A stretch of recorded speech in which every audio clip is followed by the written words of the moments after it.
The arena of Korvath had never tasted blood like hers. Mireska wiped the crimson smear from her lower lip with the back of her wrist, her chest heaving beneath the dented breastplate that had saved her ribs 3 times in the last hour. Above her, the tiered stone benches of the sundering Colosseum rose in 9 concentric rings, every seat filled, and every voice screaming her name. 40,000 wolves on their feet, 40,000 throats roaring a sound she had never expected to hear in her short, stolen life. Mireska! Mireska! Mireska! The chant hammered against the iron sky like a smith's hammer on an anvil. She turned slowly in the center of the sand, the curved blades of her twin sabers trailing red lines through the dust at her feet, and let the sound wash over her. 3 weeks ago she had been nobody. A foundling raised in the cold mountain hospice of Brenvar, taught to read by candlelight and to bandage wounds by the stern hands of the Sisters of the White Pine. 3 weeks ago, her name had meant nothing. Now it shook the bones of an empire. She should have been afraid. She had been afraid, 100 times over, in every preliminary bout and every quarterfinal cut. But the fear had burned away somewhere in the 7th round, and what remained beneath it was something colder, something older, something she did not yet have a name for. It hummed in her chest like a struck bell. The herald's voice rolled across the arena, magnified by the windstones embedded in the high walls. Citizens of the Twin Crowns, lords of the 8 packs, sons and daughters of the free peoples. The old wolf paused, savoring the moment. Behold your champion, the first woman in 1700 years to claim the solstice trial, the lone blade of Brenvar Mireska of no house. The roar that followed was a physical thing. It pressed against her sternum, it rattled the loose stones at the arena's edge, it made the great iron chandeliers tremble on their chains. Mireska planted her sabers in the sand, point down, and dropped to one knee in the formal pose of victory. She lowered her head to hide the tears she could not stop, and the crowd, mistaking grief for piety, roared louder. She was not weeping for honor. She was weeping because in 3 nights, when the moons aligned, the prize would be paid out. The solstice trial of Korvath promised a champion the same thing it had promised for 2,000 years, any single boon within the power of the Twin Crowns to grant. Land, title, gold beyond counting. The freedom of the high passes, a pardon for any crime save kinslaying, or for the rarest of victors, the ones the old songs whispered about a name, a true name, a house, a place in the world that no one could ever take from you again. That was what Mireska had come for, not the gold, not the land, the name, because the foundling of Brenvar had a secret she had carried since she was old enough to hide it, and she had decided, the night her hospice burned with 7 sisters trapped inside, that she would never again be a person small enough to be erased. She rose from her knee, the crowd's noise crested and broke and crested again, and through the thunder of it she walked the long ceremonial path toward the royal gallery. Her sabers sheathed now across her back in their double scabbard, her wolfskin half-cloak trailing in the sand behind her. She did not look up at the gallery as she walked. She had been warned not to. The Herald Master had drilled her 3 days running on the protocols of the presentation. Eyes lowered until summoned. Voice low until addressed. Bow at the 3rd line of the white tiles. Bow again at the 7th. Kneel at the foot of the dais, and remain kneeling until the Twin Crowns granted leave to rise. Mireska did all of it. She had been a creature of obedience all her life. She knew the shape of bowing, the way some children knew the shape of lullabies. When she reached the foot of the dais and lowered herself onto both knees, the noise in the Colosseum did something she had not expected. It stopped. Not gradually, not in waves. All at once, as if a single hand had clamped down over the throats of 40,000 wolves and squeezed. The silence rang in her ears more loudly than the cheering had. Mireska kept her head bowed. The white tiles were cold beneath her knees. She could see her own reflection in the polished marble, a young woman with wheat-pale hair half loose from its braid, with a smear of someone else's blood drying along her jaw, with eyes the color of wet slate. She did not look like a champion.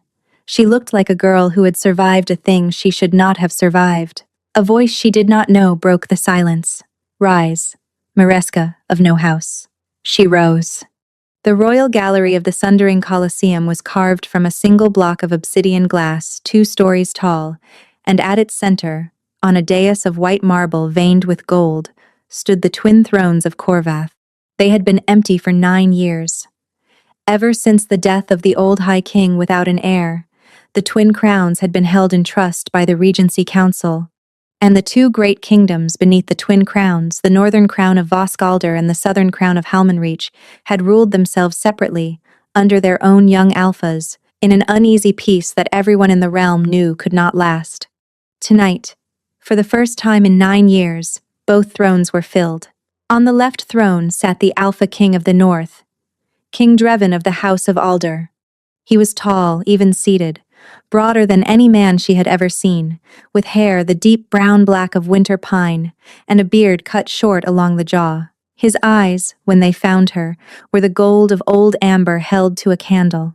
He wore the gray and silver of his crown without ornament, no chains, no rings, only the iron circlet of Voskalder resting on his brow. He had a stillness to him that made her think of the great wolves of the high passes, the ones who watched you for a long time before they decided what you were. On the right throne sat the Alpha King of the South, King Calden of the House of Halmenreach. He was leaner than the Northern King, sharper of feature, with hair so pale it looked like beaten silver in the lamplight, and eyes that should not have been the color they were, a green, the shade of river ice in the first thaw. He wore black and crimson, and unlike his counterpart, he had ornament enough for both of them. Rings on every finger, a chain of office at his throat, the antlered crown of Halmenreach set at a slight rakish angle on his head. He smiled when he saw her. It was not a kind smile. Between them, on a smaller throne behind and above, sat the regent, old Vishan of the Ash Council, the wolf who had held the twin crowns in trust since the High King's death, with his face the color of weathered parchment, and his hands folded over a staff of black ironwood. Mireska of no house, the regent said, his voice surprisingly clear for his age. You have done what no woman has done in 1700 years, and what no commoner has done in 900. You have taken the solstice trial. The realm is in your debt. Speak, then, of the boon you would claim, that your service may be paid in full.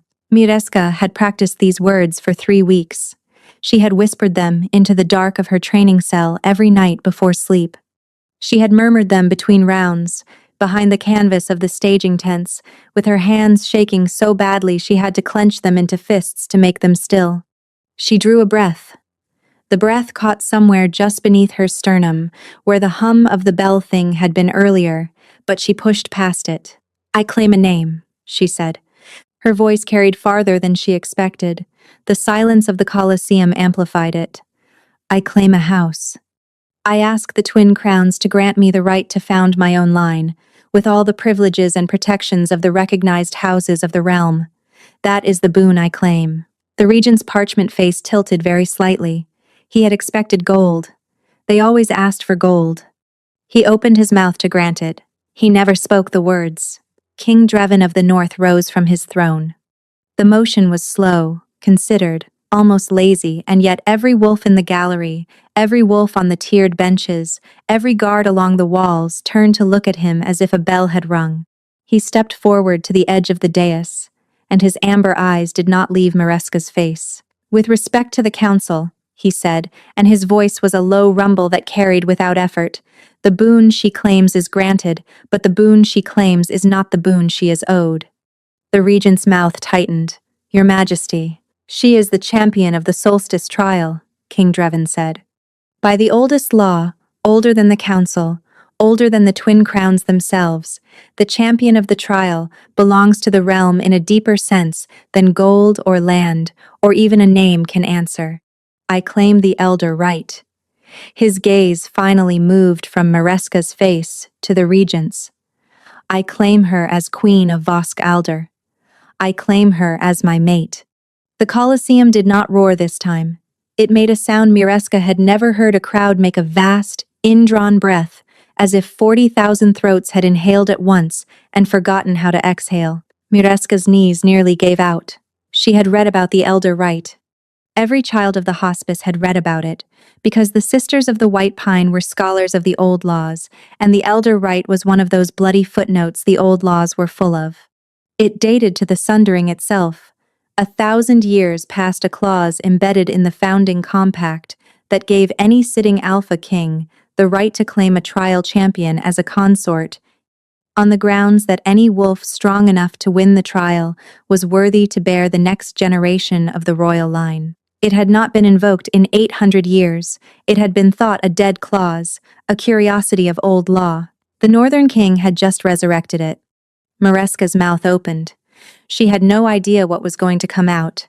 She would never find out, because in the same instant, the precise same instant, King Calden of the South rose from the right throne, and his river ice eyes fixed on his counterpart with a smile that was, somehow, even less kind than the one he had given her.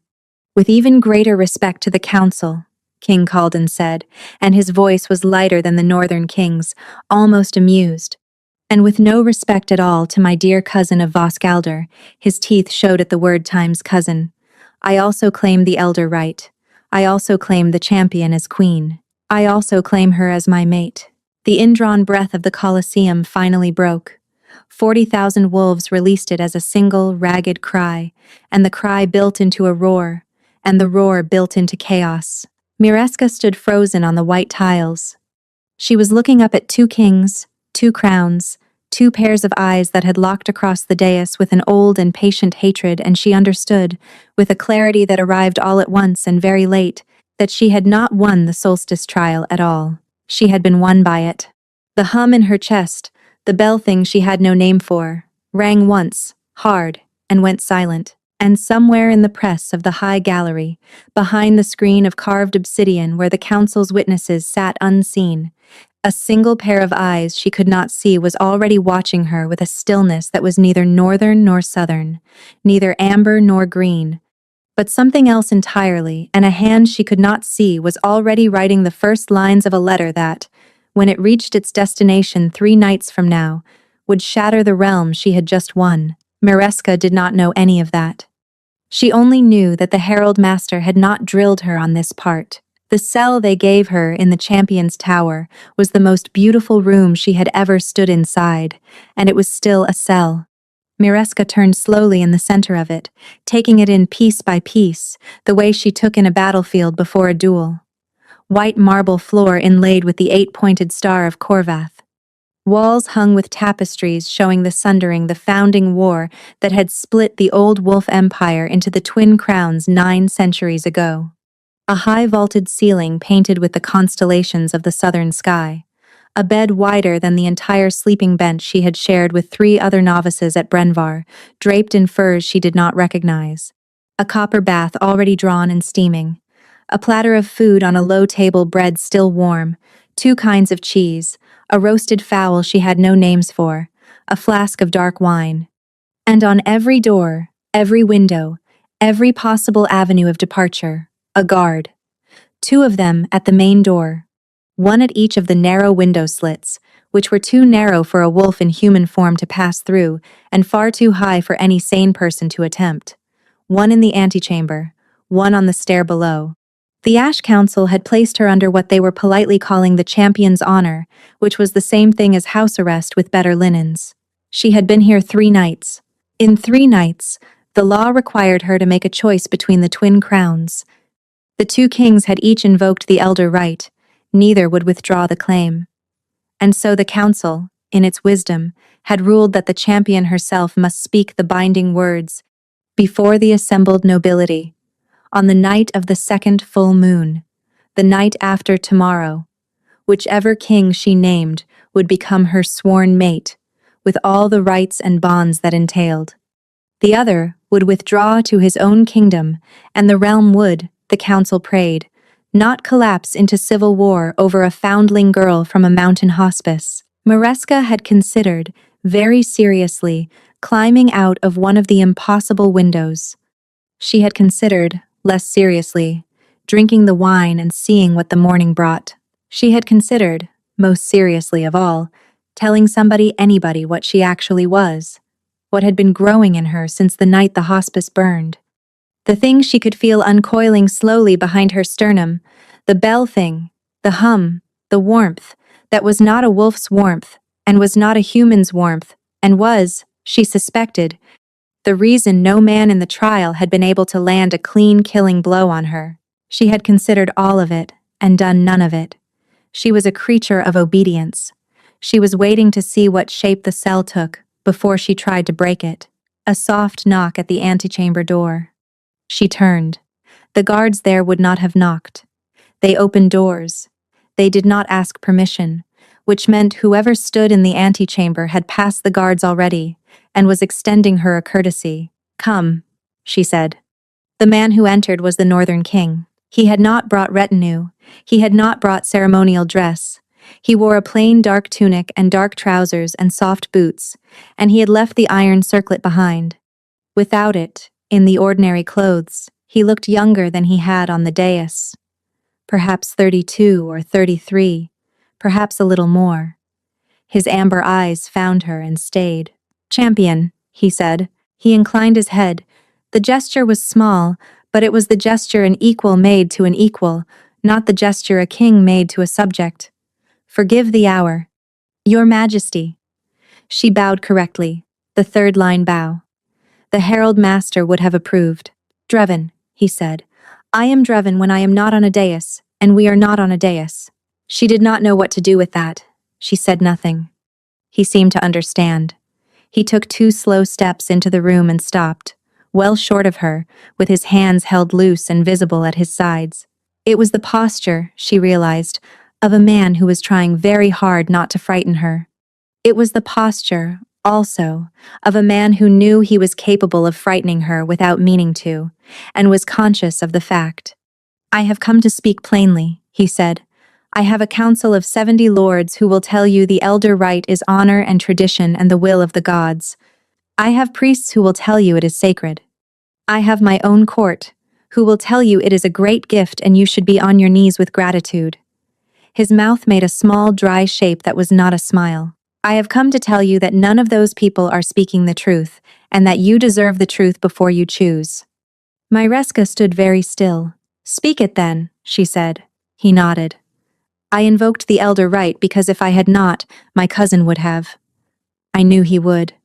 I have known he would since the 3rd round of the trial, when it became clear you would win, and I knew it for a certainty when I walked into the gallery this evening and saw the look on his face." Drevin paused. "Calden of Helmenreach is not a kind man. He is not a man you would wish to be bound to. I will not speak ill of him at length, because slander does not become a king, but I will say this. I would not consign a stray dog to his keeping, and I have known him since he was 12 years old. And so you claimed me first," Myreska said, "to save me from him." "I claimed you first," Drevin said, "because if one of us was going to do it, I preferred it be the one who would not break you." She let the words sit between them for a moment. They were not quite a confession of feeling, and they were not quite the words of a man bargaining for a wife. They were something else, something more careful, and she did not know yet what to do with the carefulness. "You do not love me," she said. "I do not know you," he answered. "Love is a thing built between 2 people across years. But I will tell you what I do feel, because you asked me for plain speech." He held her gaze. "When you walked the long path to the dais this evening, with your sabers across your back and the blood drying on your jaw, my wolf, the part of me that is older than my crown and older than my name, went very still. It has been still ever since. I have not felt my wolf go still in front of any woman before, and I am 36 years old, and I have stood in front of more women than I care to recount." Myreska's mouth went dry. "What does that mean?" she said. "I do not know," he said. "It is too soon to know. Among my people, when a wolf goes still, it sometimes means the recognition of a fated mate. Sometimes it means only that the wolf has met a thing it did not expect to meet and is taking the measure of it. Either way, I will not lie to you and tell you I claimed you for politics alone. I claimed you for politics, and for the saving of you from Calden, and because something in me did not wish to see another man's name spoken over you tonight. All 3 things are true at once." Myreska's hand had risen, without her noticing, to press flat against her sternum. The bell thing was humming. It had not hummed since the moment in the Colosseum when the two kings rose. It was humming now, quietly, like a string plucked in a far room. She did not know if it was responding to him. She did not yet know what it would mean if it was. "There will be 3 nights," Drevin said. "Before the binding. I will not press you. I will not visit you again unless you send for me. I have come tonight only because I wanted you to hear, from my own mouth, that I will not be Kaldin, and that whatever choice you make on the night of the second full moon, you will make it knowing what you are choosing between." He paused. "And one thing more." "Yes," Mireska said. "If you choose me," Drevin said, "and the bond does not take if your wolf does not answer mine, if the recognition is not there. If it turns out that what I felt in the Colosseum was only the still of a man surprised, I will release you from the binding within the year. By my crown and my blood. You will leave my kingdom with the name and the house you asked for, and with whatever else you wish to take, and you will not be hunted. That is my oath, and I have made it before none but you." She stared at him. She had spent 23 years of her life learning how men used women like coin. She had spent the last 3 weeks watching the Council of Korvath weigh her, name her, and then almost forget her in the rush to claim her. She had been ready, on the dais this evening, to bow her head to whichever king's claim went first and consider herself lucky to have a name at the end of it. She had not been ready for an alpha king to walk into her cell at midnight, alone, and offer her an exit. "Why?" she said. It came out smaller than she meant it. Drevin considered her for a long moment. The amber of his eyes had banked down to something closer to candlelight than to fire. "Because my mother was claimed by the elder right," he said. "By my father, 40 years ago. She did not survive the 3rd winter. She was not. They were not what either of them needed. I was raised by a man who had broken a woman by accident and could not undo it. I have spent my entire life promising myself that if I ever invoked that law, I would do it differently." He bowed to her the equal to equal bow again, and he turned, and he left, and the door closed softly behind him. Mireska did not move for a long time after. The bell thing in her chest hummed once more, very quietly, and then it went still, and she could not tell whether that was an answer or only the absence of one. She slept badly.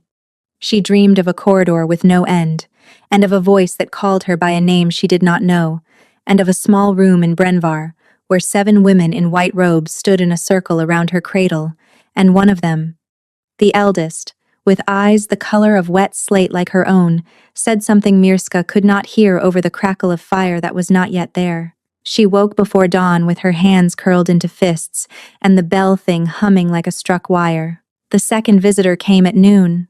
The Southern King did not knock. The door of the antechamber simply opened, and Kaldin of Halmanreach walked through it as if it had been his own, with 2 of his own guards behind him in the black and crimson of Halmanreach. The council guards in the corridor, Mariska noted, did not move to stop him. They did not even seem to see him. That was the first thing that frightened her. "Champion." Kaldin smiled. He had several smiles. She was beginning to understand.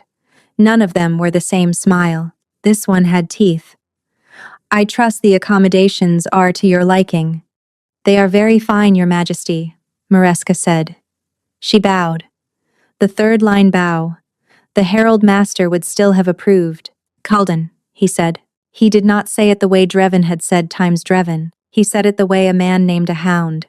"We are to be intimate, you and I, or at least the realm seems to think so. Let us not be strangers."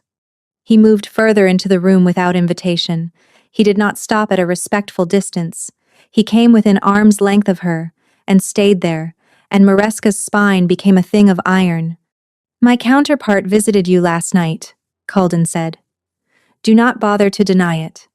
The Northern King does nothing that is not reported to me within the hour, and his late-night charity to my future wife was reported to me before he had reached his own quarters." The smile stayed in place. The eyes, which were the wrong shade of green, did not blink as often as they should have. "Tell me, champion, what did he offer you?" "Conversation," Mireska said carefully. "Conversation." Kaldin's mouth twitched. How chaste. And what did the conversation concern? The choice I am to make.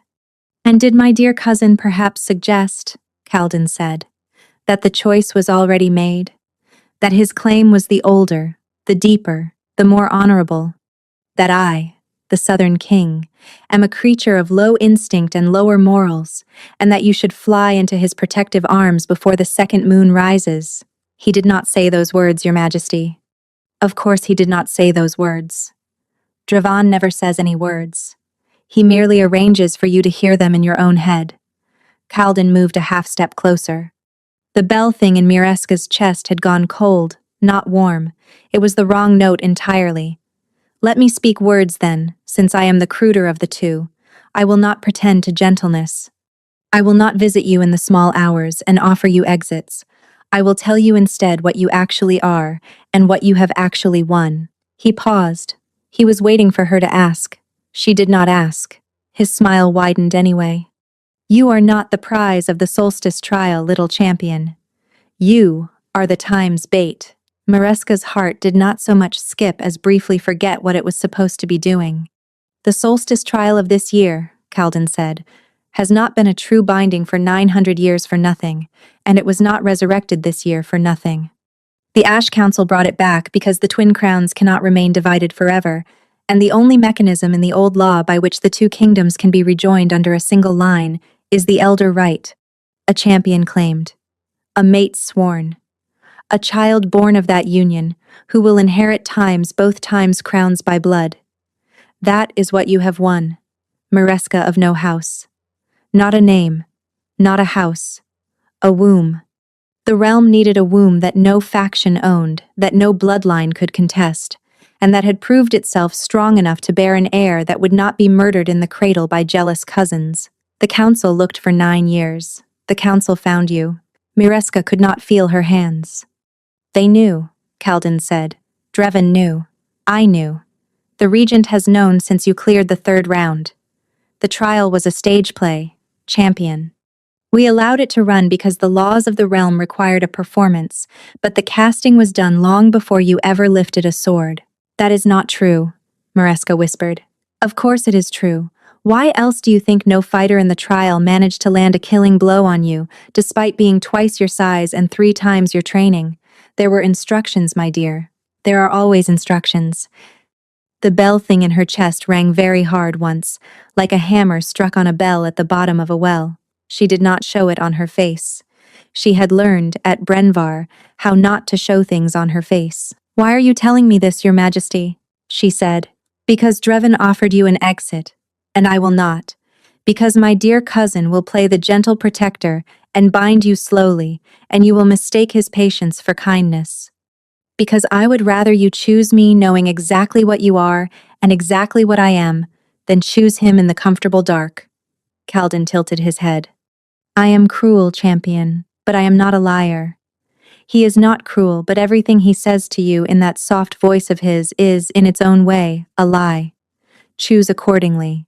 He bowed a shallow, mocking bow, and he turned, and he left. The door of the antechamber closed. Mireska stood in the center of the room with her hand pressed flat to her sternum and her heart trying to climb out of her throat. A womb. They had wanted a womb. And one of the 2 men who had told her 2 different versions of the same truth was lying, and she did not yet know which one. Behind her, on the small writing desk by the high window, a folded square of paper lay where it had not been a moment before. She had not seen Calden place it there. She had not seen anyone place it there. But it was there, and her name was written across the front in a hand she had never seen before, in ink the dark red-brown of dried blood. She crossed to the desk. She unfolded the paper. There were 6 words on it, in the same dark rust hand. They lied to you about Brenvar.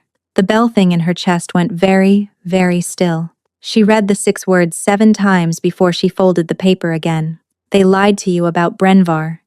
Mireska sat down on the edge of the great furred bed because her legs had decided, without consulting her, that they were finished. She held the folded paper between her thumb and forefinger and stared at the 8-pointed star inlaid in the marble floor and tried to make her mind do the thing it had always done at Brenvar when a problem was too large to be held. in one hand at a time. Break it down. Lay the pieces out. Look at each piece without letting any other piece distract you. Piece 1. The hospice of Brenvar had burned 5 years ago. She had been 18 years old. She had been outside the walls, gathering the late winter saxifrage for Sister Velis's joint poultices when the glow first showed in the high windows. By the time she ran back, the gates were sealed from the inside, and the bell tower had already collapsed inward across the dormitory roof. 7 sisters had died. The sisterhood's mother house in the lowlands had ruled it an accident, a candle untended, an old building, a winter wind. Mireska had grieved and had eventually believed them, because what else was there to believe? Piece 2. She had not been an ordinary novice at Brenvar. The sisters had taken her in as an infant, left in the snow at the eastern gate with no token and no letter, and they had raised her with a particular and unspoken care. She had been taught to read in 3 languages when other novices were taught in 1. She had been taught the old laws of Corvath when other novices were taught only the rules of the sisterhood. She had been taught the sword, in secret, by Sister Velis herself, who had been a paladin of the Northern Crown before she took her vows. None of these things had been explained to her. She had learned young not to ask. Piece 3. The eldest of the sisters, Mother Teresa, had eyes the color of wet slate, the same color as Mireska's own. Mireska had assumed, for years, that this was a coincidence. The sisters had told her, once, that her parents were unknown. Piece 4.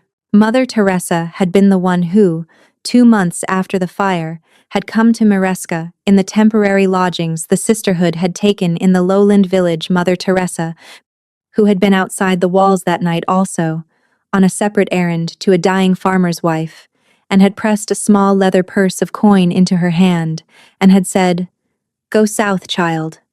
Go to the solstice trial when it is announced.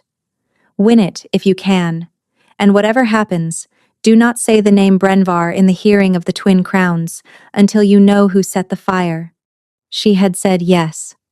She had asked who set the fire. Mother Teresa had not answered. Mother Teresa had vanished into the mountain roads that same week and had not been heard of since. Mireska had told herself, for 5 years, that the old woman had been confused by grief. Piece 5. The note in her hand had been written in a hand she had never seen before, in ink she had never seen before, by a person who had apparently entered her guarded chambers without being seen by any of the 7 guards posted to watch her. And the note knew that times, Brenvar times, was a word that mattered. Mireska closed her hand around the folded paper.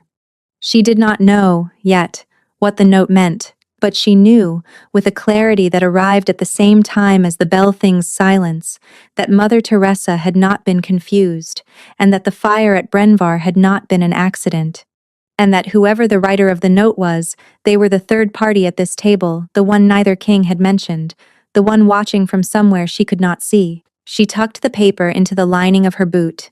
She rose from the bed. She crossed to the copper bath, which had cooled by now, and she washed the dried blood from her jaw and the dust of the Colosseum from her arms. She braided her wheat-pale hair tight against her skull. She put on the simple linen dress the council had laid out for her, because she did not yet know what to do, and she had learned, at Brenvar, that when you did not know what to do, you began with the smallest correct action, and waited for the next one to reveal itself. The next one revealed itself 2 hours later, in the form of a knock at the antechamber door. It was not a king this time. The wolf who entered was old, older than the regent, older than any wolf she had ever seen still walking. His hair was white and thin against his scalp, his back stooped, his hands speckled with the brown spots of long age. He wore the gray robes of an archivist of the Ash Council, and he carried a single thin volume bound in dark leather. He did not bow, he did not introduce himself. He limped across the marble floor to the small writing desk and laid the volume down on it, and then he turned to her with eyes that were not old at all, eyes that were a sharp, attentive black, the black of a young raven, and he said, "Champion, my name is Archivist Hessek. I have 9 minutes before the guards remember to wonder why an archivist has been left alone with you. Listen carefully and do not interrupt." Myreska did not interrupt. The solstice trial of this year was not the first to be revived in the last decade, Hesek said. His voice was thin but precise. 9 years ago, when the High King died without heir, the Ash Council convened in secret and made a covenant. The twin crowns must be rejoined. The mechanism of the Elder Rite was the only mechanism by which they could be rejoined without civil war. A champion would be sought, a union would be made, an heir would be born. This part you will hear from other sources within the week, and it is true. He paused, very briefly, and Myreska understood that he was watching to see whether she would crumble at the confirmation. She did not crumble. She held his black raven eyes and waited. He went on. What you will not hear from other sources is this. The covenant required that the champion be a woman of no house, a foundling, an orphan, a wolf of unknown blood. This was politically necessary, so that no existing faction could claim the heir as theirs. But it was also magically necessary, because the old binding rite of the Elder Rite requires the bound mate to have what the old texts call, times the unbroken thread, times a bloodline that has not been recorded, named, or sworn into any existing pack allegiance. Such bloodlines are extraordinarily rare. The council searched for 9 years. They found me, Myreska said quietly. They did not find you, champion. Hesek's mouth tightened. They times you. 23 years ago, an infant was given to the Sisters of the White Pine at Brenvar by a person whose identity is recorded in a single sealed document held in the deep archive of the Ash Council. That document has 3 signatures on it. One belonged to the late High King. One belonged to the woman who was at that time the abbess of Brenvar. The third belonged to the chief archivist of the council, who was my master, and who taught me to read these documents 30 years before he died. Myreska's hand had risen, again without her noticing, to press flat against her sternum. I am the daughter of the High King, she said. You are the daughter of the late High King, Hesek said, and of a woman whose name is also in that document, and whom I will not name in this room because the walls of this tower listen. You are not a foundling, you are an heir. The solstice trial of this year was not a search for a womb. Champion, that is the lie Khaldan of Halmanreach has been told, and the lie he is now repeating to you, because he believes it. The trial was a search for times you. Specifically, the covenant required that you be raised in ignorance of your own blood, that you grow strong on your own, and that you win the trial by your own hand, because the old binding rite will not seal an heir of mixed crown unless the mother is herself a willing sovereign of independent will. You had to choose to fight. You had to choose to win. You had to choose to claim a name. That was the test. The bell thing in Myreska's chest was no longer humming. It was ringing a clear, sustained, terrible note, like a tuning fork held against bone. Why are you telling me this? She whispered. And not the council. Because the council does not yet know that I know, Hesek said, and because the covenant has been broken. He limped 1 step closer to her. The black raven eyes did not blink. The fire at Brenvar 5 years ago was set by an agent of one of the 2 kings, on the order of one of the 2 kings, in an attempt to destroy you before you came of age and entered the trial. The 7 sisters who died were murdered to ensure no one survived who could tell you the truth of your blood. Mother Teresa survived only by accident. She has been hunted ever since. She is alive currently in a place I will not name. She is the one who sent me to you. Which king? Myreska said. Her voice had gone flat. She did not recognize it. Hesek looked at her for a long moment. That, he said, is the question whose answer will determine whether this realm survives the next year. And I do not yet know it. You, times will need to determine it. You have 2 nights and 1 day. You will have a guide, although not me, I am too watched. Tomorrow, at the 3rd hour past noon, a serving woman will come to your chambers with a tray of red apples. She will not speak. She will set down the tray, and on the tray, beneath the apples, you will find a token. You will know it when you see it. The token will tell you who to trust. Until then, trust no one, not the kings, not the regent, not me again. Burn this conversation from your face the moment I leave. Wait, Mireska said. The note was rising in her chest. The bell thing. She could feel it climbing toward her throat. Wait. The thing in me. The thing I have felt since the hospice burned. The hum. The warmth. The blood fire, Hesek said. He smiled for the first time, and his smile was as old and tired and gentle as the rest of him. Yes, champion. That is what your mother left you. It is the mark of the High King's line. It does not pass through every generation, but when it passes whole. The kings do not have it.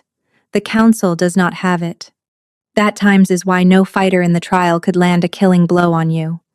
Not because of instructions, because of you. Kaldin lied. He did not know he was lying. The trial was real. You won it because you were always going to win it.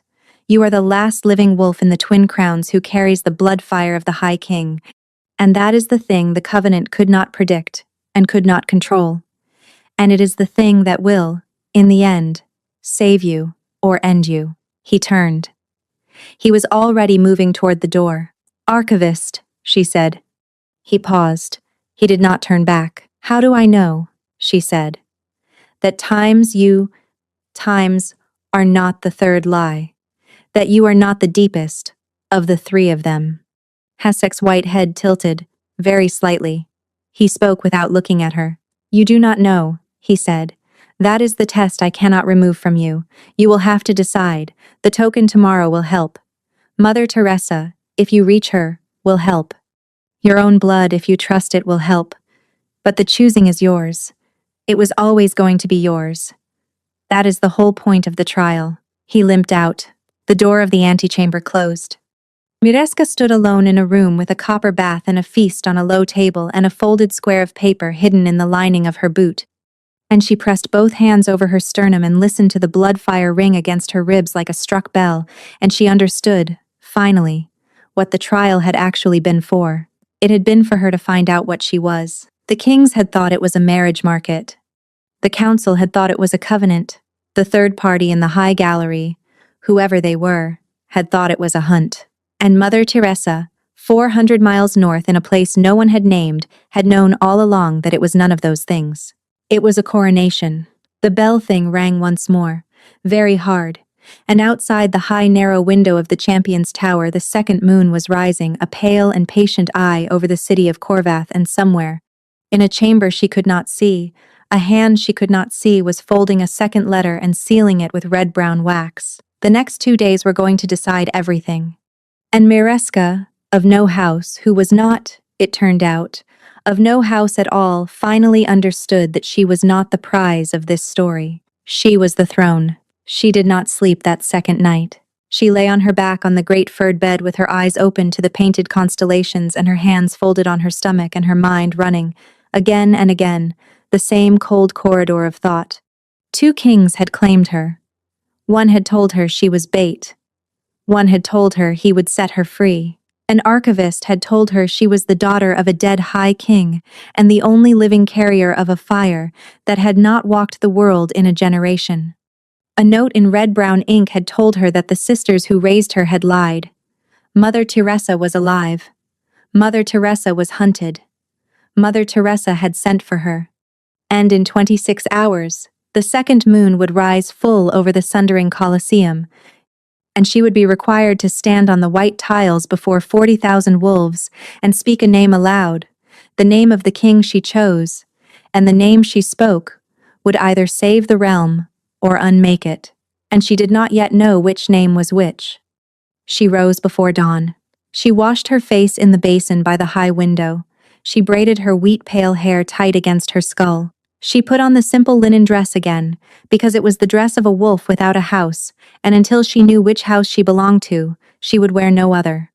She sat at the small writing desk and waited for the day to begin. The 3rd hour past noon arrived very slowly. The serving woman who came was younger than Mireska had expected, perhaps her own age, perhaps a year or 2 older, with dark hair cut short to her jaw and the soft, careful movements of a person who had learned to be invisible.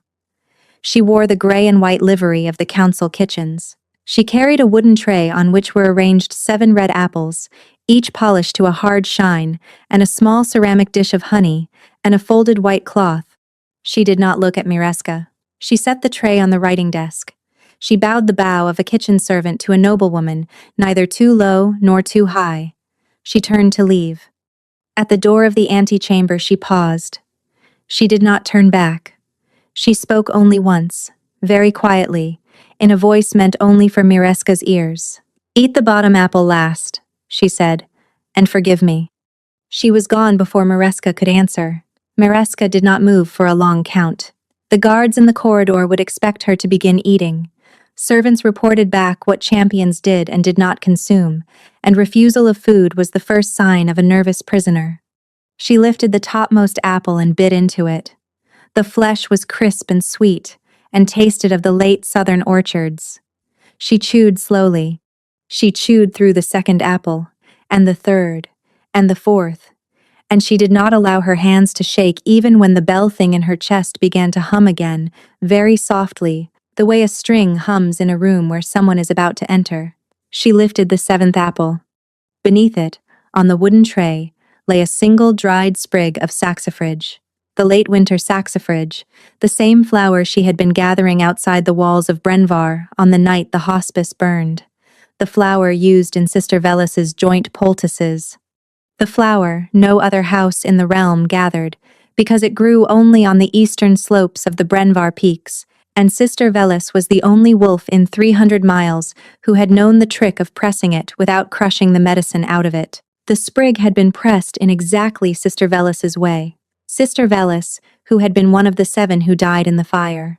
Mireska closed her hand around the sprig and pressed it to her sternum, over the bell thing, and she understood in the way one understands, without being told that the serving woman with the dark-cut hair had not been a serving woman, and that the saxifrage had not been pressed by Sister Velis, who was dead, but by someone Sister Velis had taught. There had been one novice at Brenvar, 2 years older than Mireska, who had been Sister Velis's particular pupil, a quiet girl with dark hair and careful hands. Her name had been Yseri. She had left the hospice the year before the fire to take her vows at the mother house in the lowlands. Yseri had not been at Brenvar the night it burned. Yseri had also not, Mireska now realized, been at the mother house. The sisterhood would have written. The sisterhood always wrote. Yseri had been somewhere else for 5 years, doing something else, on someone's instruction. The hum in Mireska's chest sharpened to a clean note, like a singer finding the right pitch. She lifted the white cloth folded on the corner of the tray. Beneath it was a small folded square of paper, no larger than her thumbnail. She unfolded it. It said only, "Tonight. 2nd hour past midnight. Northwest stairwell. Trust the king who tells you the truth about the fire." She held the paper over the candle on the writing desk and watched it burn. She ate the 7th apple. The summons came at the 11th hour of the evening, 2 hours before midnight, from the regent. Both kings would dine with her, privately, in the small audience chamber adjoining the champion's tower. The council had decided, in its wisdom, that before the binding tomorrow night, the champion should be allowed to converse with both her suitors at the same table, in a setting of equal courtesy, so that no later challenge could be raised that one had been favored over the other. The regent's letter, delivered by a herald with eyes like a held breath, did not phrase it as an invitation. It phrased it as a duty. Mireska went. The small audience chamber was not small. It was a long room with a high ceiling and a single table set for 3, lit by a single chandelier that held 40 white candles. The 2 kings were already standing when she entered. Dreven to the left of the table, in the gray and silver of his crown, the iron circlet on his brow again. Calden to the right in black and crimson, the antlered crown set straight tonight, no longer rakish. They did not look at each other, they both looked at her. She bowed, the 3rd-line bow to each in turn. She took the seat at the head of the table, the seat the council had set for her, the seat of the champion, equal in protocol tonight to any king in the realm. The food came. She did not eat it. The kings did not eat either. They drank wine, slowly, from cups they did not refill. Drevin watched her over the rim of his cup, with his amber eyes steady and patient. Calden watched her with his river ice eyes and the smile that was not a smile. She set both her palms flat on the table. "I will speak first," she said. Drevin inclined his head. Calden's mouth twitched. "By all means, champion." "I have been told, in the last day, 3 different versions of why the solstice trial was held this year." Her voice was even. She had practiced evenness against the painted constellations all night. "I have been told that I am a womb the council needed for an heir. I have been told that I am bait the council needed to draw a faction into the open. I have been told that I am the daughter of the late High King, raised in ignorance, and that the trial was a coronation in disguise." Each of these versions was told to me by someone who claims to know the truth and to be telling it to me out of care for my person. She paused. "One of you told me one of those versions. Both of you knew, before tonight, the version the other had told. I would like, before I choose between you, to hear from each of you the one thing you have not yet told me." "And what is the thing?" Calden said softly. "We have not yet told you." "What you know," Mareska said, "about the fire at Brenvar." The silence that followed was the kind of silence that had a shape. Drevin set his cup down very carefully on the table. The amber of his eyes did not move from her face, but something behind it changed, a banking down of a fire, or perhaps the lighting of one. He spoke first, and he spoke slowly. "5 years ago," he said, "a courier of my northern court was killed on the high road through the Brenvar Pass. He was carrying a sealed report from a man I had placed at the lowland mother house of the Sisters of the White Pine. The report concerned the welfare of a foundling who had been raised at the Brenvar Hospice, whose name and origin I had been quietly investigating for 3 years prior, on the basis of a rumor I had heard from an old archivist in my own court, an archivist who has since died of natural causes, although I have always wondered. The courier's body was never found. The report was never recovered. 2 weeks later, the hospice burned. I had nothing to do with the burning. I have spent 5 years trying to learn who did. I have not, until this hour, succeeded." He paused. "I will tell you also," he said, "that the foundling I was investigating was you, and that the rumor I had heard concerned the woman who was, in those days, a lady of my own father's court before she fled north, a woman who, the rumor said, had borne a child to the late High King in secret and given it into the keeping of the sisters before disappearing into the eastern mountains. I never confirmed the rumor. I tried to. I sent a courier. The courier died. I have been afraid ever since that my interest in you was the thing that killed 7 women I never met." He stopped. His hand rested very still beside his cup. The iron circlet caught the candlelight along its edge. Mireska turned her head, very slowly, to the Southern King. Calden was no longer smiling. He was looking at Drevin, and the river ice eyes had gone a shade. Mireska could not name a green that was not amusement and not malice, but something colder. Something she suspected very few people had ever seen on his face. "You," Calden said softly to Drevin, "have just admitted, in the hearing of the champion of the solstice trial, that you have known her parentage for 3 years and concealed it from the Ash Council." "I have," Drevin said. "That is treason," Calden said. "It is," Drevin said. The bell thing in Mireska's chest was singing. A high, thin, terrible note. She did not let it show. "Your Majesty of Halmanreach," she said. "Your turn." Calden looked at her. The green came back to itself. The smile returned.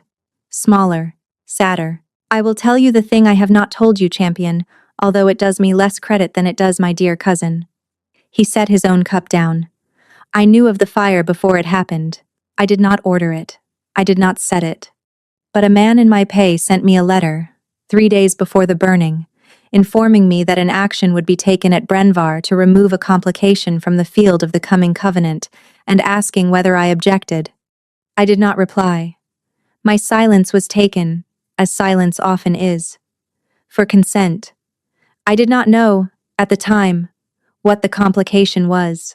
I learned only after the fact that 7 women had died and a foundling had survived. I learned only this winter when the council announced the solstice trial that the foundling was the complication, and that she had been spared by accident, and that she was on her way to the Colosseum. I did not have you investigated, champion. I did not need to. The man in my pay had already done it, on his own initiative, and his report sat in my desk for 6 weeks before I read it. When I read it, I understood what I had let happen by my silence, and I came to Corvath, and I claimed the elder right. Because I judged, as I still judge, that you would be safer bound to a man who had let your home burn through cowardice than to a man who had been times investigating times you for 3 years from a foreign court. That, Dravan said quietly, is not a defense. It is not, Calden agreed. It is a confession. The champion asked for the thing we had not told her. I have told her mine. The silence in the chamber was no longer the silence of held breath. It was the silence of a room in which 3 people had just placed 3 different blades on the table between them, and were waiting, courteously, to see which one would be picked up first.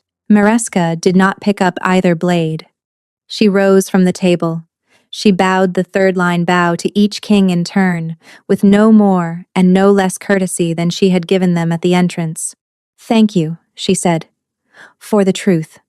Both of you. I will speak my choice at the binding tomorrow night." She walked out of the small audience chamber. Her hands did not shake until she was through the door. Behind her, neither king moved. She did not need to see their faces to know that the look they exchanged across the table, after the door closed, was the look of 2 predators who had finally agreed on which of them was about to be hunted. It was not either of them. She reached the northwest stairwell at the 2nd hour past midnight. Exactly. The stairwell was older than the champion's tower around it, a service stair from the original fortress on which the tower had been built, narrow and unlit and smelling of cold stone. She had walked it without a torch. Her eyes had adjusted in the long hour before. Her wolf, whatever shape of wolf she carried, saw better in the dark than the wolves of the kings. There was a woman waiting on the 3rd landing. She wore the same gray and white kitchen livery as the morning serving woman, but the dark hair was no longer cut to the jaw, it was pinned up, severe, in the style of a senior steward of the council kitchens, with iron pins in it that Mareska recognized from 20 paces as not, in fact, kitchen pins. "Yseri," Mareska said. Yseri's mouth tightened. The careful invisibility she had worn at the apple tray was gone.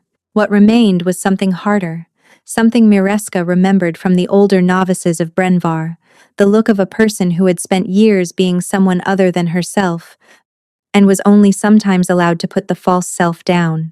"Mireska, you did not die at the mother house. I never went to the mother house. Mother Teresa sent me south the year before the fire." She had begun to suspect. Suspect what?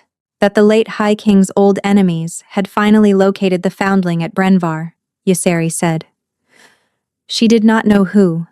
She did not know how. She knew only that someone in the lowlands had begun asking the kind of questions one asks before one decides to remove a person from the world. She sent me ahead, into Corvath, into the kitchens of the council itself, to be a pair of eyes near the regent. I have been here 4 years. I am the reason the archivist Hessek knew where to find you yesterday. She paused. And I am the reason Mother Teresa is alive tonight. I have been moving her, slowly, between safe houses in the eastern foothills since the year of the burning. She is 6 hours' hard ride from the city. She will not survive much longer where she is. She has been waiting to see whether you would survive the trial. You have. Now she is waiting to see whether you will survive the binding. Tell me how to reach her. I will not. Yseri's jaw was iron. Not yet. The binding tomorrow night is the last chance to break this open before the council makes you a queen of either crown. If you are bound to either king before we move, Mother Teresa will be killed within the week, because her testimony will become the only thing that can unmake the binding, and whoever burned the hospice will not allow it to stand uncontested. We have 1 night, champion. 1. She drew a breath. Tell me which of them you mean to choose. Neither, Mareska said. Yseri's eyes closed for a half second. When they opened, The iron in them had softened, very slightly, into something Mireska recognized as relief. "Good," Yseri said. "Then listen." And there, in the cold stairwell, by the light of nothing but the dim landing torches 3 flights below, the false serving woman of the council kitchens told the champion of the solstice trial what was going to happen the following night, and what part she would have to play, and what name she would have to refuse to speak, and Mareska of No House, who had once been a foundling and had now begun to suspect she was something else, listened, with both her hands pressed flat to the stones of the stairwell wall and the bell thing in her chest ringing, ringing, ringing like a bell rung in welcome of a thing it had been waiting for all its life. When Yseri finished speaking, the second moon was already past its zenith, and there were 19 hours left until the binding. The morning came too slowly, and the afternoon came too fast, the way time moves on the day before a battle. Mireska sat at the small writing desk by the high window of the champion's tower and watched the light move across the marble floor, and she did the small correct actions, one at a time, in the order Yseri had given her. She ate the breakfast the kitchens sent. She drank the tea, although not much of it. She accepted the visit of the council's robe mistress, who came at the 8th hour with 3 women carrying a gown of pale gray silk shot with silver thread, the gown of the champion's binding.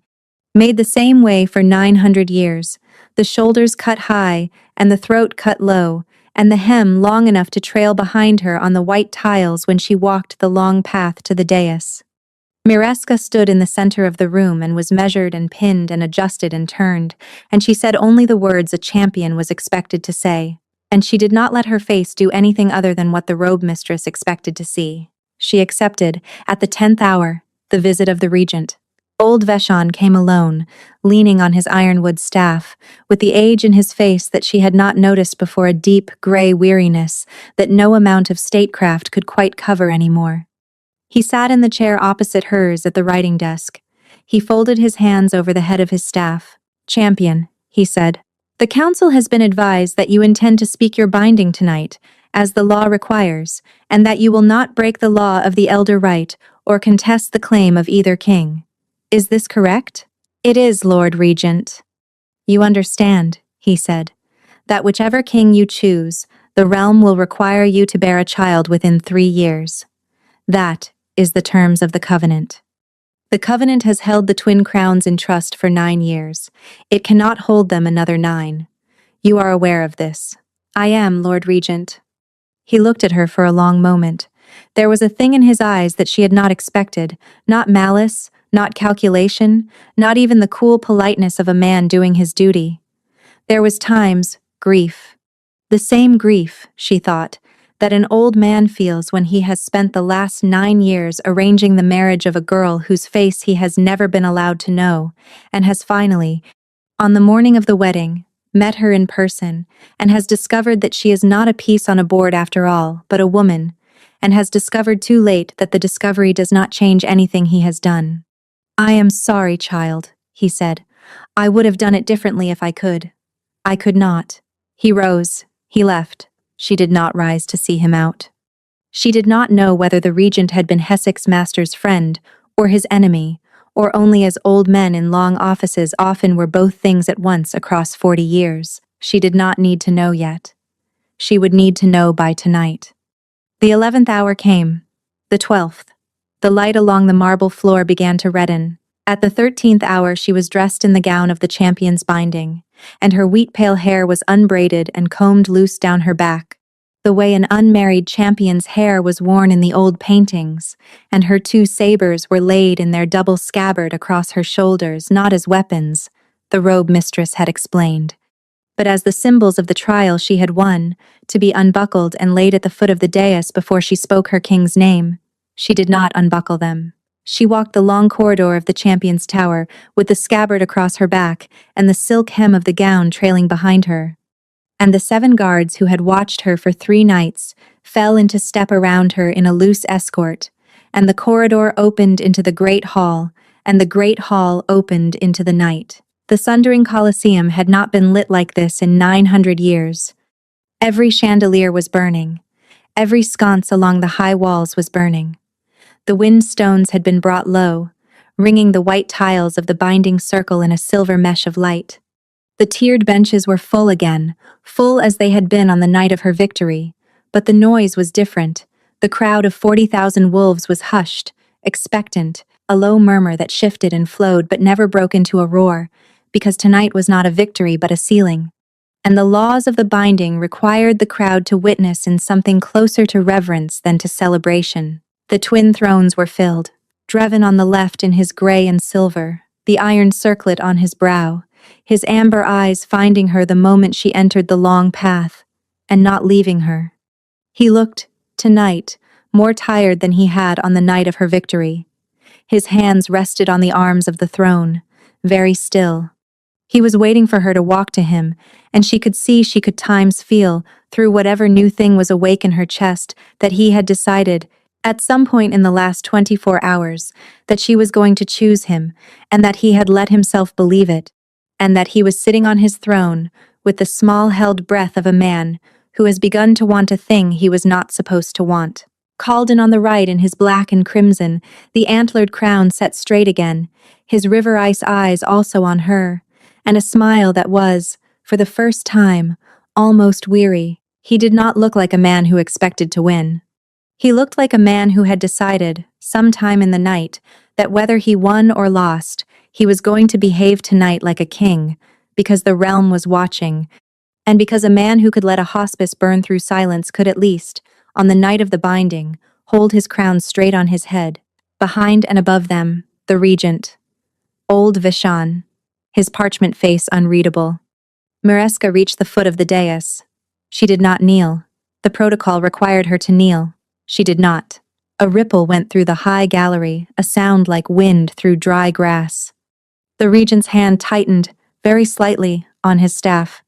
He did not yet speak. "Lord Regent," Mireska said. Her voice was clear and steady. The windstones carried it across the Colosseum without her raising it. "I am the champion of the solstice trial of this year. I have come to the binding circle at the appointed hour, dressed in the gown of the binding, with the sabers of my trial across my back. I have come to speak the words the law requires of me, but before I speak them, I claim the elder right also." The wind through dry grass became something stronger.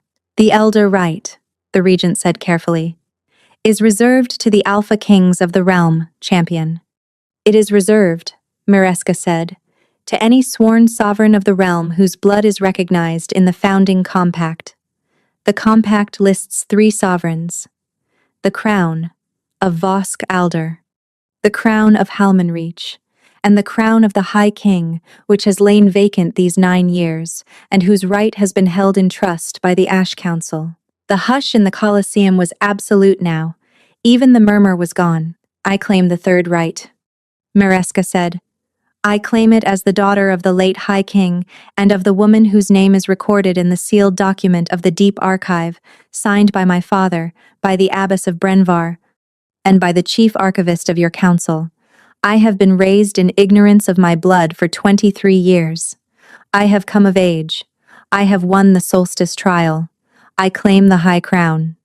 And by claiming it, I claim the elder right over myself, which no other sovereign of the realm may now contest, and I name no king as my mate tonight, because the high crown is older than either twin and chooses its own." She drew a breath. The blood fire in her chest was no longer a hum. It was a time's light. She could feel it climbing up the columns of her bones, brightening behind her eyes, surging out along the line of her unbound hair.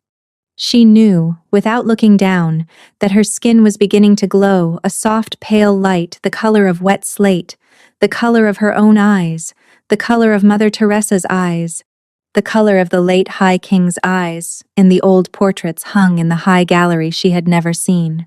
"And as the high crown," she said, "I make my first decree of office."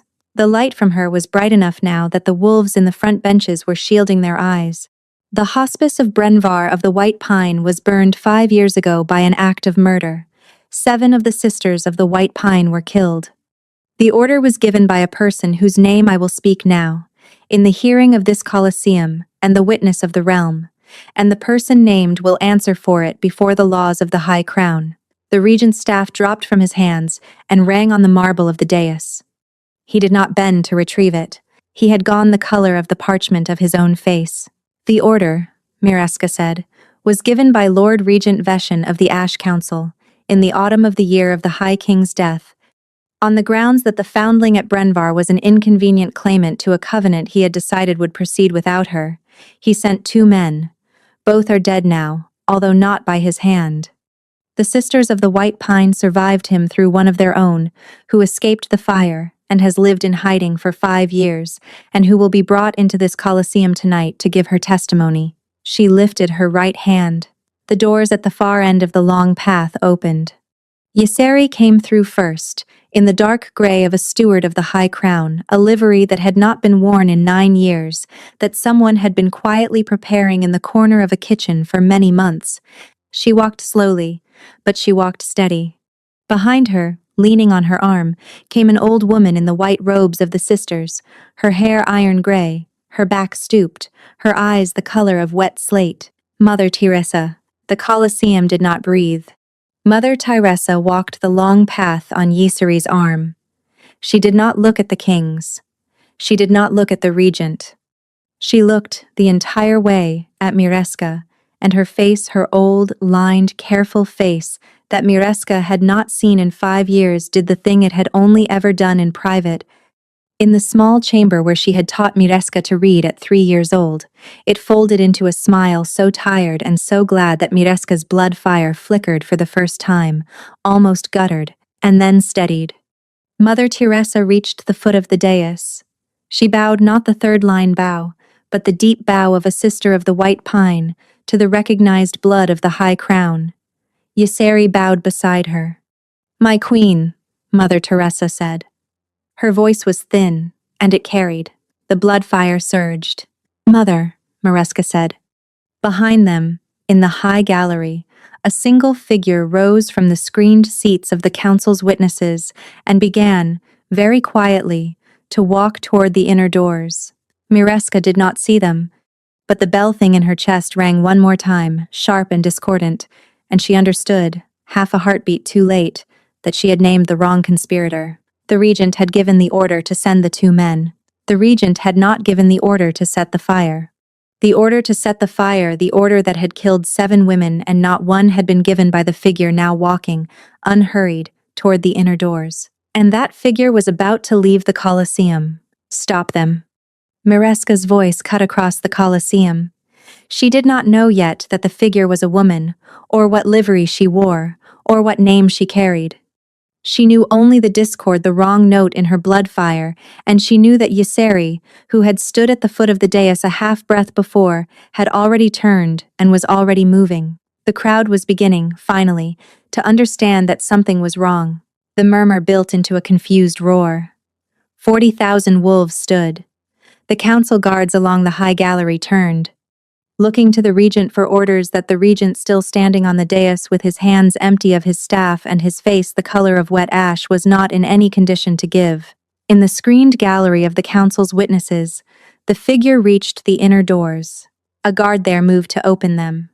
The guard fell. He fell without a cry, a clean drop to the stones, and the figure stepped over him and through the door and was, for a moment, lost to sight. Mireska moved. She did not think about it. The blood fire in her chest was no longer a light.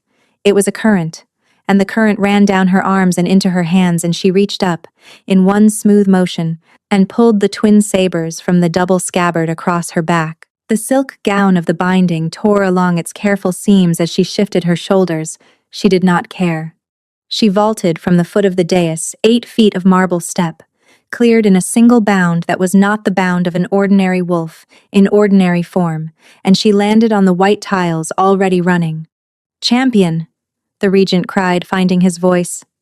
"Champion! Do not hold him," Mireska said, not looking back, and the 2 of them, Yseri and Mother Teresa, the one running ahead of her toward the inner door, the other, settling herself slowly against the foot of the dais with her thin hand raised, both knew that Times was the regent, and that the order was to keep him on his throne until Mireska returned. Mother Teresa's hand on her staff was not the hand of a frail old woman. It was the hand of a sister of the white pine, and she had been a paladin once, and her power was thin now, but it was still there. And the regent, who had been about to step from the dais, found his feet would not move. Behind Mireska, on the twin thrones, both kings rose. Dreven, she said without turning as she reached the long path. Kalden, with me or behind. Choose. She did not wait to see which they chose. She ran. The inner door of the screened gallery led into a service passage, a dark, narrow corridor used by the council's witness keepers to move unseen through the Colosseum's bones. The figure was already 3 turns ahead. Yseri was a black shape 10 paces in front of Mireska, moving fast and silent. Mireska heard, behind her, the heavier footfalls of 2 kings and their guards beginning to follow, but she did not slow. The corridor turned again, opened onto a small antechamber where a side door stood ajar, the night air of Corvath cold beyond it. The figure had reached the door. In the antechamber, by the light of a single guttering torch, Mireska finally saw who she was chasing. It was a woman, tall, gray-haired, in the deep blue robes of the council's archivist branch. Her face was familiar. Mireska had seen her once, in the high gallery on the night of the victory, sitting in the screened seats, had not registered her, had not asked who she was. The face was lined and intelligent and entirely calm. "Stop," Mireska said. The woman in the blue robes turned. She looked at Mireska. She looked at the blood fire glowing in Mireska's skin. She looked at the twin sabers held loose and ready in Mireska's hands. And her face did a thing Mireska had not expected. It softened into something almost like tenderness, as if she were looking at a child she had known a long time. "Hello, Mireska," she said. "You have your father's eyes." The blood fire stuttered. "Who are you?" Mireska said. "My name is Archivist Vela of the Deep Archive of the Ash Council." The woman's voice was perfectly even. "I was the chief archivist's assistant the year you were born. I was the 3rd signatory to the document that placed you at Brenvar. Although my signature is no longer on the surviving copy, your archivist friend Hessek does not know that. I burned the original and copied it. He has the copy. The copy has only 2 signatures." She tilted her head, very slightly. "I gave the order to burn the hospice. The regent did not. The regent only sent the men, and the men were mine before they were his. I have served the Ash Council for 41 years, champion.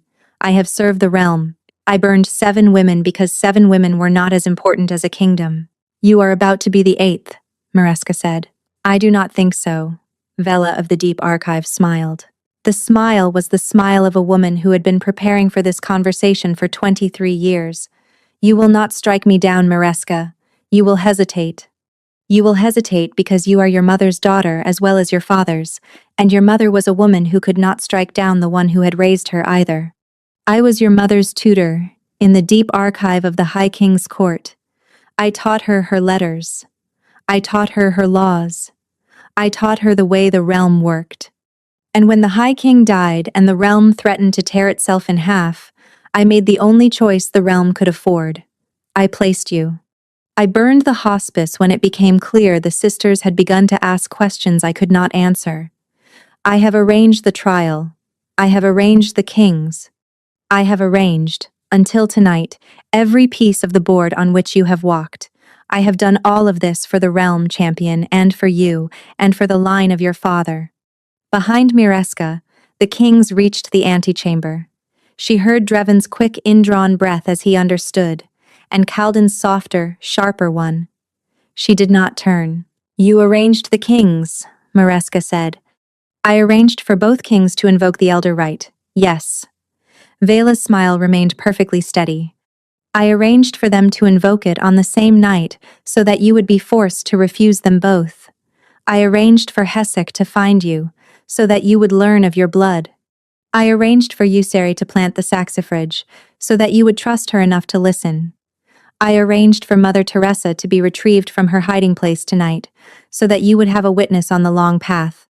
I arranged for the regent to give the order to send the men 23 years ago so that I would have a name to give you tonight when you finally times claimed the high crown. You have done everything I needed you to do, champion. You have done it perfectly. And now you will let me leave this Colosseum, because you cannot afford to kill the only living wolf who knows where the rest of the men I have placed are buried." Mareska did not move. The blood fire in her chest was very loud.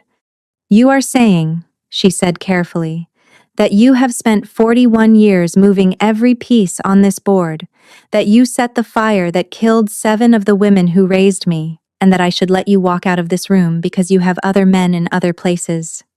"I am saying that the realm is not won in one night, Mireska. I am saying that the high crown you have just claimed is hollow until the men I have placed are accounted for. I am saying that I am the only person living who can give you those names, and that the price of those names is my life. It is not a complicated transaction. Your father would have made it without hesitating. Your mother," the smile flickered, just for a moment, into something almost human, almost grieved. "Your mother would have hesitated, and would in the end have made it also." "Mireska," Drevin said quietly behind her. "Wait," Mireska said. She held the woman's gaze. The blood fire was singing now, climbing toward a pitch she had never heard before, the pitch, she realized distantly, of judgment. The thing the high crown was times for. Not war, not marriage, judgment. The blood fire was the old gift of the line of the high kings of Corvath, and what it did, when it was awake, in a sovereign of sufficient will, was let that sovereign know the truth of a thing being said in its presence. She let the fire rise. "You did not do this for the realm," she said. Vela's smile did not move. "You did this," Mariska said, "because the late High King refused to marry you 43 years ago, and married my mother instead. And you have spent 43 years arranging the slow correction of his choice. You have not served the realm, archivist. You have served a wound. You have built a covenant on the body of a hospice and called it statecraft. You have arranged the lives of 2 kings, and the death of 7 women, and the 23 years of my ignorance, because you could not bear that he chose her. You will give me the names of the men you have placed because the high crown will compel them out of you. You will not be leaving this room." Vela's smile finally broke. It broke not into rage but into something quieter, the small, exhausted recognition of a woman who has been outplayed by a child she herself had raised on a board she herself had built, and who is, in the last move of a 40-year game, no longer entirely certain she had wanted to win. "He had your eyes also," Vela said softly. She moved, not toward the door, toward Mareska. With a thin, curved knife that had been hidden in the sleeve of the blue robe, drawn fast, faster than a woman of her age should have been able to draw a knife, and Mireska understood, with a clarity that came too late, and not too late at the same time, that Vela of the Deep Archive had not intended to leave the Colosseum at all. She had intended to die in this antechamber. By her own hand, or by Mareska's, it did not matter. What mattered was that the names of the men she had placed died with her. Mireska's right saber moved before she thought. It did not strike the woman down. It struck the knife. The thin curved blade rang on the marble floor of the antechamber. Vela's hand, empty, hung in the air for half a heartbeat. Then Drevin was past Mireska fast, very fast, faster than Mireska had known he could move, and his hand closed on Vela's wrist, and he twisted it behind her back and lowered her, almost gently, to her knees on the cold stone. Calden of Halmanreach, arriving a half-step behind, did not put his hands on the archivist. He stood looking down at her with his river ice eyes empty of anything Mireska could read. "You will not die here, archivist," Mireska said. Her voice was the voice of the High Crown now, and it did not shake. "You will live. You will speak. You will give the names of every man you have placed in every house in the realm, and the High Crown will compel them out of you, slowly, over as many days as it takes. You served a wound. You will heal it before you sleep." Vela did not speak. She closed her eyes. She did not weep. She did not, Mireska thought, know how anymore. Drevin looked up. The amber of his eyes met Mireska's and held. "My queen," he said. It was not the question of a suitor, and it was not the courtesy of a king. It was the recognition of a wolf who had finally, after 36 years, met a sovereign he could kneel to without breaking himself in the kneeling. "My king of the north," Mireska answered. She turned her head. Calden of Halmanreach was already watching her. "And you," she said. He smiled. The smile was tired, and it was, this time, almost kind. "My queen," he said. He bowed. "I will not be your mate. I have known I would not be your mate since the moment you walked into the small audience chamber last night and asked the question I had hoped you would not ask. But I will be the southern crown that bends to the high, and I will return Halmenreach to the realm, and I will take my black and my red back to my own kingdom, and trouble you no more, if you will have it that way." "I will have it that way," Mireska said. The bell thing in her chest, which had been ringing all night, settled at last into a long, low chord, like the resolved note at the end of a hymn. Outside the antechamber, the Colosseum had gone silent again. The realm was waiting to see what would walk back out of the small door.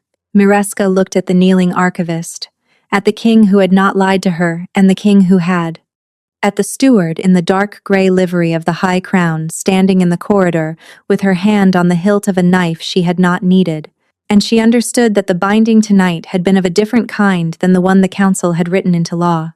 She had bound, in the antechamber of the sundering Colosseum, the twin crowns to the high, and she had not, after all, married either king to do it.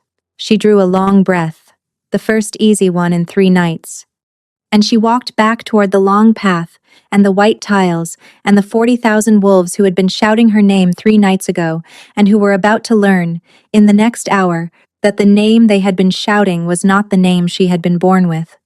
Behind her, in the antechamber, Drevin of Vosk Alder lifted Archivist Vela to her feet without unkindness, and Calden of Halmenreach picked up the thin curved knife from the marble floor and slid it into his own belt. And the 2 kings who had hated each other since they were 12 years old exchanged a single look across the body of a woman who had arranged both of their lives, and the look held. It was the first thing they had agreed on in 9 years. It would not be the last. The walk back along the long path was the longest walk Mireska had ever taken in her life. She walked it alone. Drevin and Calden remained in the antechamber with Archivist Vela and the guards who had finally caught up to them. Yseri walked 1 pace behind and to the left, the way a steward walked behind a sovereign. The torn silk of the binding gown trailed along the white tiles in a long, pale ribbon. Her wheat pale hair was loose around her shoulders, full of the dust of running. Her twin sabers were still in her hands. Her skin still glowed with the soft, slate-colored light of the blood fire, although the light had banked down now, settled into something steadier, no longer the climbing brightness of an awakening, but the held light of a thing that had finally come into its own shape.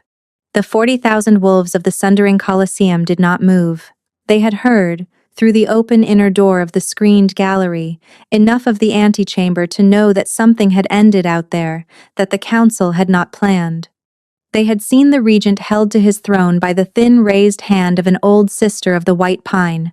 They had seen the twin kings vanish through a service door behind the champion they had both claimed.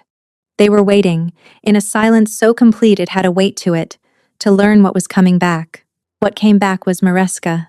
She walked the long path with her sabers in her hands and the blood fire in her skin, and she did not lower her eyes, and she did not bow at the 3rd or 7th tile, and she did not kneel at the foot of the dais. She climbed it. Old Veshan, the regent, was still standing at the edge of the marble platform where Mother Tyressa had pinned him in place. His face, when Mireska reached him, was not the face of a man caught in a treason. It was the face of a man who had been, for 9 years, the unwilling steward of a covenant he had not designed and could not unmake, and who had just learned, in the same hour she had, that the woman who had truly designed it had been sitting 3 seats to his right at every council meeting for 40 years. He looked at Mireska. The grief in his eyes was deeper now. It was old grief uncovered, not new grief made. "My queen," he said, quietly, only for her, "Lord Regent." She did not raise her voice either. "You sent the men. She gave the order. The realm will hear both, in the proper hour, and the realm will judge both. Will you sit, until then, under the high crown?" "I will sit," he said, "and I will be glad of the sitting. I have been tired, a long time." Mother Teresa lowered her thin hand. The regent took his throne again. He did not look at the empty space on the right where Kaldan's throne stood. He did not look at the empty space on the left where Dreven's throne stood. He looked, only, at the floor between his feet, like a man who had finally been allowed to put down a stone he had been carrying for 9 years. Mireska turned to face the Colosseum. She did not need the windstones. The blood fire carried her voice farther than the windstones could have. "Citizens of the Twin Crowns," she said. "Lords of the 8 Packs, sons and daughters of the free peoples." She paused, the way the heralds paused, and she let the pause settle. "3 nights ago I claimed a name and a house from the realm. Tonight I have claimed something larger, and the realm is owed an account of it. I will give that account." She gave it. She gave it slowly and clearly, the way Sister Velis had taught her to give a report of a wound, what was true, what was suspected, what was not yet known. She told them of the foundling at Brenvar and of the document in the deep archive. She told them of the fire and of the 7 who died and of the order to send the men and of the order, the older order, to set the flame. She told them of Archivist Vela, who was at this moment kneeling in an antechamber under the watch of 2 kings, and of the men Vela had placed across 40 years in the houses of the realm, whose names would be drawn out of her, in the days to come, under the compulsion of the High Crown. She told them of the elder right and of the third right that the law had quietly preserved against the day a sovereign of the High Line woke into her own. She told them, last, that she had not chosen a king to bind to. The crowd made a sound, at that not a roar, not a cheer, something more careful, the sound of 40,000 wolves who were thinking about what they had just been told. "I will not bind tonight," Mireska said. "Not to King Dreven of Voskalder, not to King Kaldan of Halmanreach. The twin kings have agreed, and I am grateful. More than I can say in the open that the twin crowns will bend to the high, and that they will hold their own kingdoms in faith, and that the question of the high heir will be a question for the realm to resolve in its proper time, and not in the hurry of a covenant made 9 years ago in a closed room. The realm will have an heir when the realm has earned one, not before." The careful sound shifted. It was beginning, slowly, to climb towards something else. "I will tell you also," Mireska said, "that I do not yet know how to wear this crown. I was raised at a hospice in the eastern mountains. I was taught by a woman who is on the dais beside me now, and whom I will never again leave unguarded. I was taught by 6 other women who died because a covenant decided their lives were worth less than a marriage. I am 23 years old, and I have held a saber longer than I have held a scepter, and I will need the help of every honest wolf in the realm to learn the difference. I am asking for that help. I am not asking for fealty. I am asking for help." The climb in the crowd's sound stopped, hung for a moment, and broke not into the chaos she had feared, but into something stranger. A long, low, shared note, like the keening of wolves at a death and a birth at once. The bell thing in Mireska's chest, which had settled to a low chord in the antechamber, lifted again, not toward judgment this time, but toward something else. Something she did not have a name for, something old and warm and recognizing. The blood fire in her skin brightened, very slightly, and she understood that she was being times answered. The realm was answering her. 40,000 wolves of the twin crowns, under the eye of 2 empty thrones and 1 filled one, were making the old sound their grandmothers had made when a sovereign of the High Line had walked among them in the days before the sundering. The sound of recognition. The sound a pack made when it had found its alpha and had been waiting, without knowing it had been waiting, for the alpha to find it back. Mireska stood on the dais with her hands open at her sides and her sabers crossed at her feet and her loose hair full of dust, and she let the recognition wash over her, and she did not weep, because she had wept enough in 3 nights.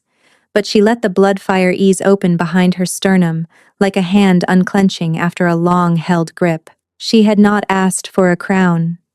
She had asked for a name. The realm had given her both, and added the one she had not asked for on top. The remaking of the realm did not happen in a night. It happened across the autumn that followed, and through the winter, and into the spring. It happened slowly, the way the breaking of an old dam happens slowly, in the steady, measured releases of a thing that has been held back too long. Archivist Vela of the Deep Archive lived. She was not executed. The High Crown's first decree of state was that the woman who had arranged the deaths of 7 sisters of the White Pine and the 23 years of a sovereign's ignorance would not be granted the small mercy of a quick ending.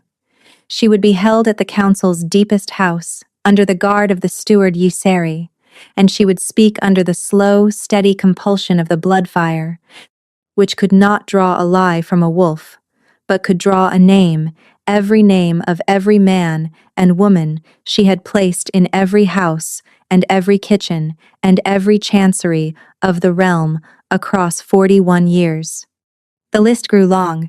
It was still growing at the spring equinox. Each name, as it came, was sent on its quiet errand. A removal here, a confrontation there, a slow, patient unweaving of a web. A single wounded woman had spent 4 decades spinning. The Lord Regent Veshan was not removed from the Ash Council.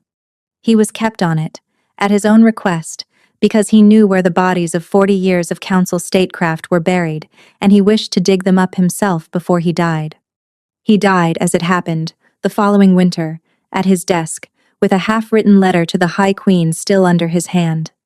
The letter was an account of an old debt he had owed to a sister of the White Pine 40 years before. Mireska read it. She wept for the second time in a year. She did not show the weeping to anyone except Mother Teresa. Mother Teresa did not return to the eastern mountains. She took quarters in the high seat of Corvath, and she became, without being asked and without asking, the first counselor of the High Crown, not by any title the council recognized, but by the older title of a woman who had raised the sovereign and who could still, at 72, tell her when she was being foolish. The Sisters of the White Pine were given a new house at Brenvar, larger than the old one, built on the same foundation but with wide windows facing the morning light, so that the dawn came in differently than it had before. The 7 who had died were named in the foundation stone. Yseri was made steward of the High Hand. She kept the dark gray livery and the iron pins in her hair, and she ran the sovereigns day to day, and she did not go back to being invisible, although she remained, by long habit, very quiet. Drevin of Vosk Alder did not return immediately to the north. He stayed 3 months in Corvath, ostensibly to settle the legal questions raised by the dissolution of the Elder Right and the elevation of the High Crown. The legal questions did not, in fact, take 3 months. They took 6 weeks.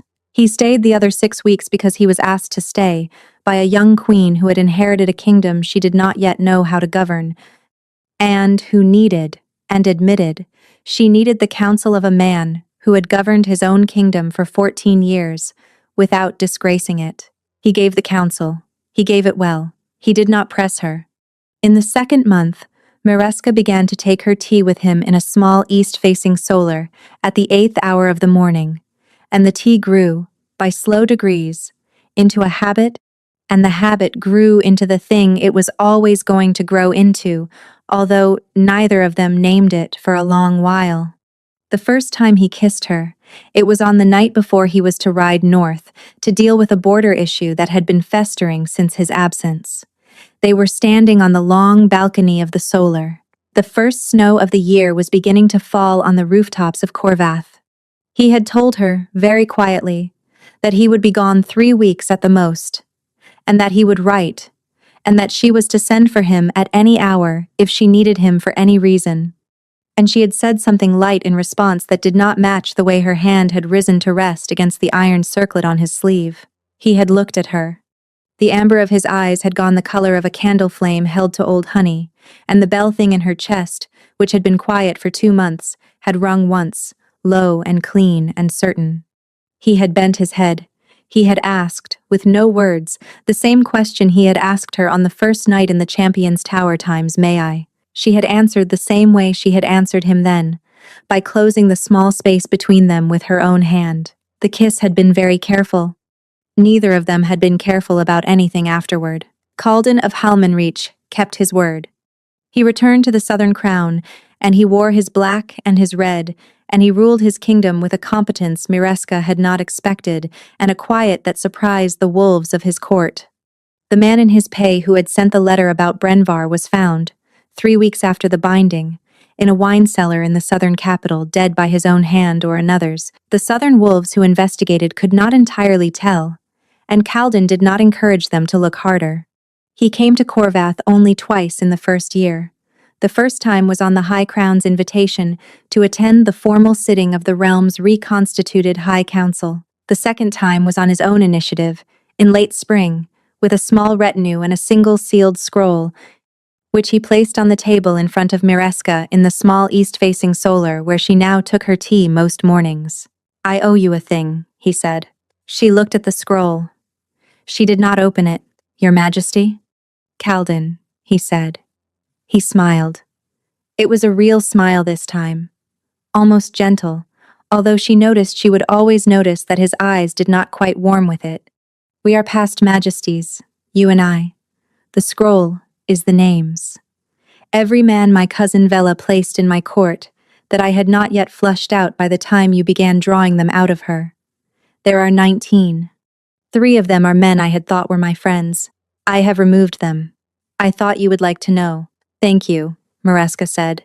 "I do not say it lightly," Calden said. "I have not had many friends in my life, and 3 of 19 is a high percentage. I came north in part because I wanted to look you in the face when I told you that I am angrier about the 3 than I am about the 16, and that I have not yet decided what kind of king the anger will make me. I hope a better one," Mireska said quietly. "That is what I hope also." He inclined his head. He turned to leave. At the door of the solar he paused. He did not look back. He spoke as he had spoken on the night of the binding, in the antechamber, tired, almost kind. "Drevin is a good man, better than he himself believes, which is the only kind of good man worth anything. I am glad you did not choose me. I would have made a thing of you that you would not have liked, and I would not have known I was doing it until it was too late." He paused. "He asked me, before I came, whether I would forgive him for the years between us. I told him I would think about it. I have been thinking about it on the ride. I will write to him in the autumn." He left. Mireska sat at the small table for a long time afterward, with the unopened scroll between her hands, and she did not cry, but she was glad, not for herself, but for the kingdom of Halmanreach, that the southern crown had, after all, been bent rather than broken. She did not open the scroll until the evening.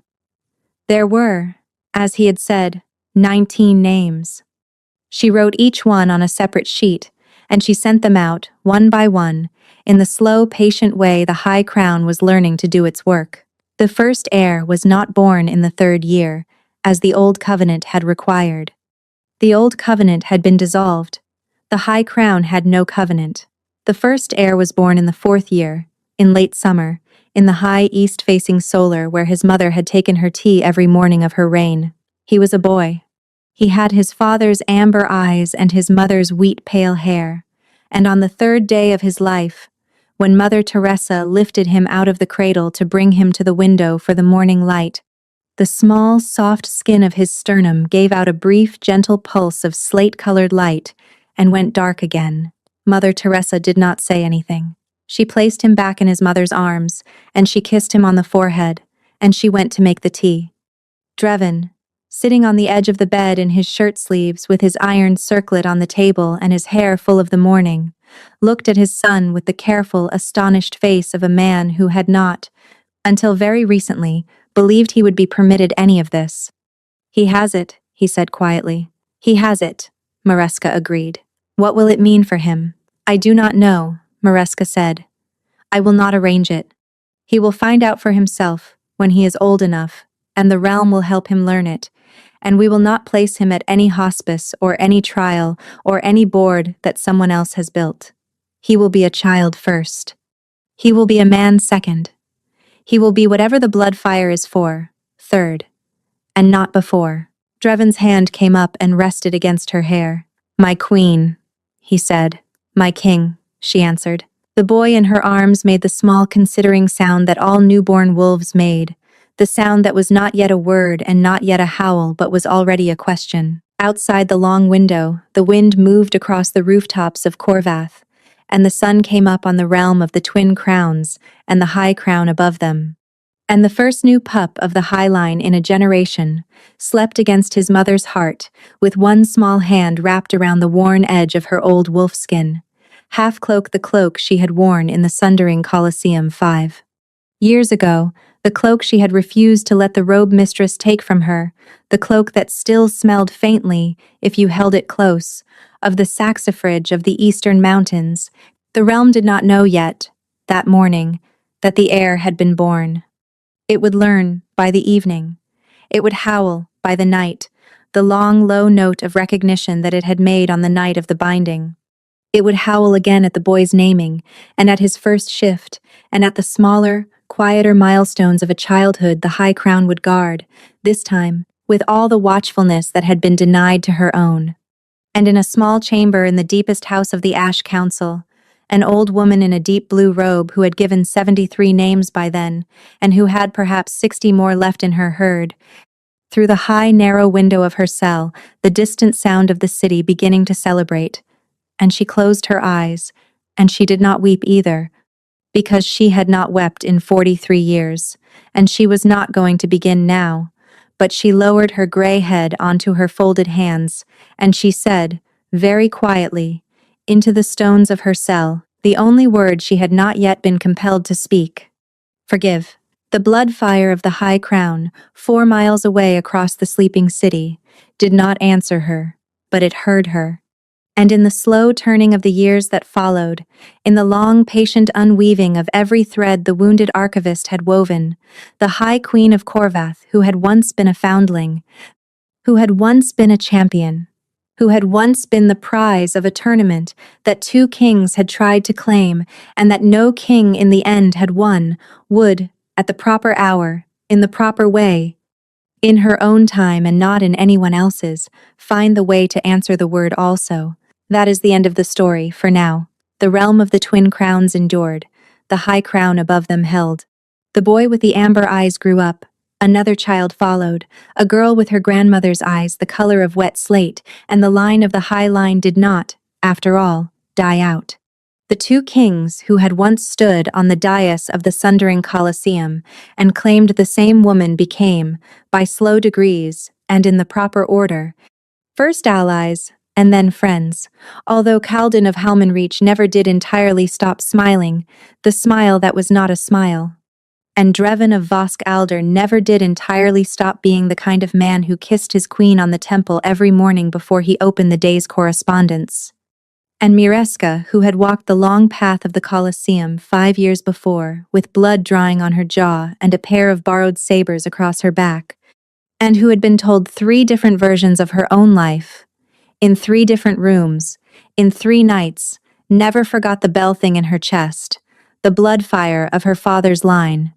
And she taught her children to listen for it the way Mother Teresa had taught her, long ago, to listen for the silence in a room before stepping into it. Some thrones are won by sword, some are won by birth, some are won by the slow, patient refusal to be the prize that someone else has built a board to claim.